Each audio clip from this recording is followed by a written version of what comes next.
Jurus pertama itu pencegahan. Prinsipnya sedia payung sebelum hujan. Jadi, sebelum masalah muncul, Bawaslu udah gerak duluan.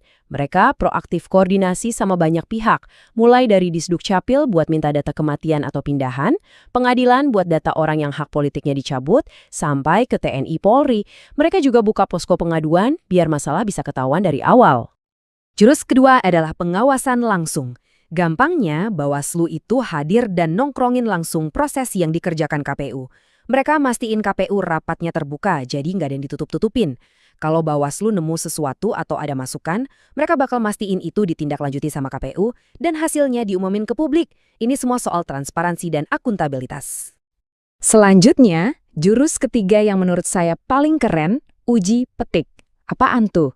Uji petik itu ibaratnya kayak quality control atau audit dadakan.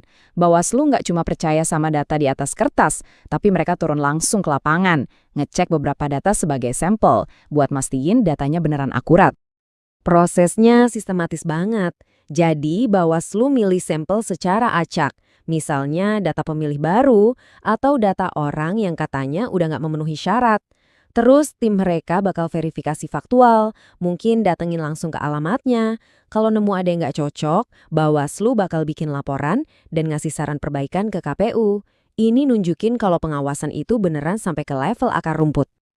Oke, kita udah tahu gimana cara ngawasinnya. Sekarang pertanyaannya, seberapa sering sih proses update data ini terjadi? Ternyata ada ritme atau siklusnya yang teratur banget. Jadi, data apa aja yang diupdate? Ada dua kategori besar. Pertama, pemilih baru, misalnya yang baru Sweet 17 atau pensiunan TNI Polri yang hak pilihnya kembali. Kedua, pemilih yang udah nggak memenuhi syarat alias TMS. Ini contohnya yang meninggal, pindah domisili, atau jadi anggota TNI Polri aktif. Oh, dan tentu saja, yang nggak kalah penting, membersihkan data ganda. Nah, seberapa cepat ritmenya, ini dia yang luar biasa. Di level kabupaten dan kota, rapat pleno buat rekap data ini diadakan paling nggak setiap 3 bulan sekali. Kebayang kan? 4 kali setahun.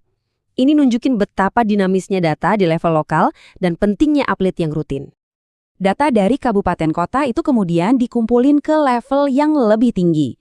Nah, di tingkat provinsi dan nasional, rekapitulasi data gabungan ini diadain paling nggak setiap 6 bulan sekali.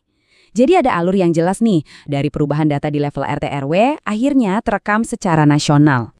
Sekarang kita sampai di bagian yang paling penting.